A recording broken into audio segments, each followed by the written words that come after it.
வரலாறு என்பது வர்க்க போராட்டத்தில் வரலாறு என்றார் மார்க்சும் ஏங்கல்ஸும். இதுவரை வந்திருக்கிற எத்தனையோ பேர் உலகத்தை பற்றி விளக்கி இருக்கிறார்கள். ஆனால் நம்முன் இருக்கிற கேள்வி எப்படி மாற்றி அளிப்பது கேட்டான். இறுதியாக சொல்கிற போது சமூகத்தில் இருக்கிற சகலவிதமான இழிவுகளையும் ஒழிக்கிற ஒரு சமுதாயம் என்று சொன்னால் அது சோசியலிஸ்ட் சமுதாயம், கம்யூனிஸ்ட் சமுதாயம் என்று பரிசாற்றினார். அதை இந்த மண்ணுக்கேற்ப பார்க்கிற பார்வையை நாம் இன்றைக்கு தொடங்கிவிட்டோம்.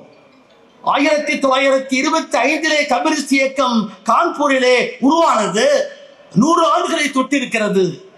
ஆனால் இந்த மண்ணில் இருக்கக்கூடிய சாதியம் என்பது, சாதிய கட்டமைப்பு என்பது விஞ்ஞானம் வளர்ந்திருக்கிற காலத்திலே கூட தன்னுடைய தீய நாக்குகளை கொண்டிருப்பதாக இருக்கிறது.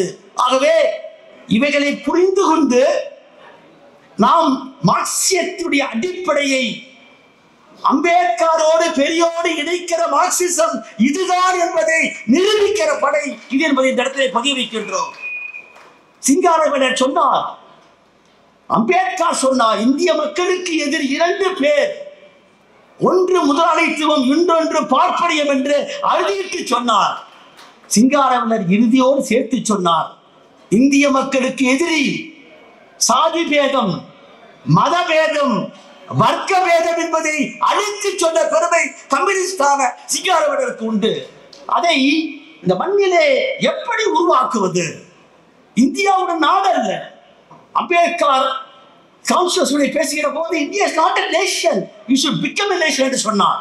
சாதியால், மதத்தால், பொருளாதாரத்தால் பிளவுட்டு கிடக்கிற நாட்டை ஒரு மனிதன் ஒரு ஓட்டு என்பதை மாற்றி ஒரு மனிதன் ஒரு மதிப்பாக மாற்றக்கூடிய படை இந்த படைதான் என்பதை நிரூபித்து காட்டியிருக்கிறார்கள் அம்பேத்கர். 44 பேரை கொன்று குவித்து தீக்கணக்கிலே போட்டிருக்கிற அந்த கணத்திலே தொடங்கி 1989ஆம் ஆண்டு சட்டத்தை கொண்டு வருகிற போது PS கிருஷ்ணனும் இளைய பெருமாள் கமிட்டியும் சேர்ந்து அமைத்திருக்கிற அந்த சட்டம் இருக்கிறதே, வன்கொடுமை தடுப்பு சட்டம். அது தடுப்பு சட்டம், இட்ஸ் எ பிரிவென்டிவ் ஆக்ட் என்கிறோம், வருமுன் காக்கிற சட்டம். ஆனால் இந்த சட்டத்தை இன்றைக்கு ஆன்மாவோடு அமல்படுத்த வேண்டிய காவல்துறை அது ஒடுக்குமுறை கருவியாக இருக்கிற காரணத்தினால் அது காலையை போட்டு விதிக்கப்படுகிறது.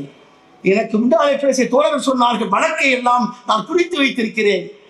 ஒரு வழக்கு தொடுத்தால் ஒரு பழங்குடியோ அல்லது தலித்தோ ஒரு புகார் கொடுத்தோம்னு சொன்னால் வாய்மொழியாக சொன்னால் கூட அதை வாங்கி எழுதி படித்து காண்பித்து பிறகு கையெழுத்து பெற வேண்டும். ஆனால் தமிழ்நாட்டில் எங்காவது ஒரு இடத்திலாவது உண்டா?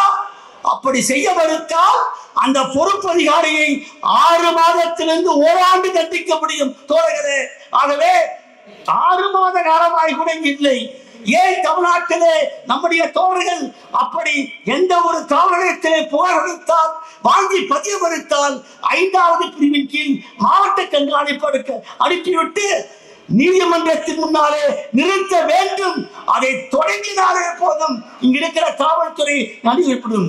கவின் வழக்கிலே பார்த்தேன், 3 மணி நேரம் 27/7/2025 2:30 மணிக்கு அவன் கொல்லப்படுகிறான். 28 குத்துகள், 18 குத்துகள் மிகவும் கொடூரமானவை.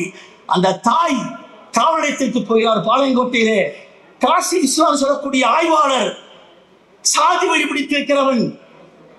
அவர் வேண்டுமென்றே 3 மணி நேரம் அந்த புகாரை பெறாமல் அலைக்கழித்திருக்கிறார்.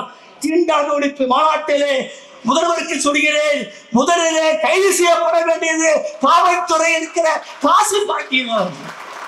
நீ நான்கை மீறி இருக்கிறாய், நிகழ்த்தப்படுகிறது. அதே போல் தமிழ்நாட்டிலே பலங்கள் உண்டு. இன்றைக்கு இந்த இடத்துல கூடியிருக்கிற கூட்டம், வழக்கறிஞர் கூட்டம், நம்முடைய தோழர்கள் 6 பேர் பாதிக்கப்பட்டவர்களே இங்கே மாநாட்டுக்கு வந்திருக்கிறார்கள்.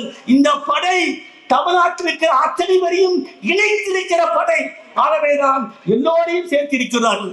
நான் பெருமைப்படுகின்றேன். இந்த மாநாட்டிலே நின்று பேசவிருக்கு நான் பெருமைப்படுகின்றேன். காரணம், இந்த சட்டத்தை அமல்படுத்துகிற பொறுப்பை நாங்கள் ஏற்றுக்கொள்கிறோம். நீங்கள் களத்திலே போராடுங்கள், போராடுங்கள்.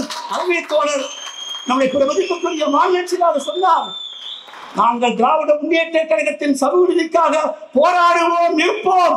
அதே சமயத்திலே வர்க்க சமரசமின்றி எங்கெல்லாம் ஒடுக்கவை உண்டோ அங்கே போராட சொல்றாரு. அதுதான் நீங்களும் நானும். எங்கெல்லாம் அடக்குமுறை உண்டோ அங்கே நீயும் நானும் தொடர்ந்து சொன்னாலும் சேகுவாரா. அதே போல் கம்யூனிஸ்ட் இயக்கம் தான் இறுதியிலே தோற்போம் தோற்போம் தோற்போம், வெல்லுவோம். வென்றால் நம் நடிப்பதற்கு யாரும் இல்லை. அந்த படையை இன்றைக்கு உருவாக்கிய கூட்டமாக இது அமைந்திருக்கிறது. இது ஒரு போர்ப்படை, சித்தாந்த போர்ப்படை, எல்லோரையும் விடைத்திருக்கிற படை, அம்பேத்கரையும் பெரியாரையும் உள்வாங்கியிருக்கிற மார்க்சிய போர்ப்படை என்று நிரூபித்து காட்டுவது. அத்தனை பேருக்கும் வாழ்த்துக்கள்.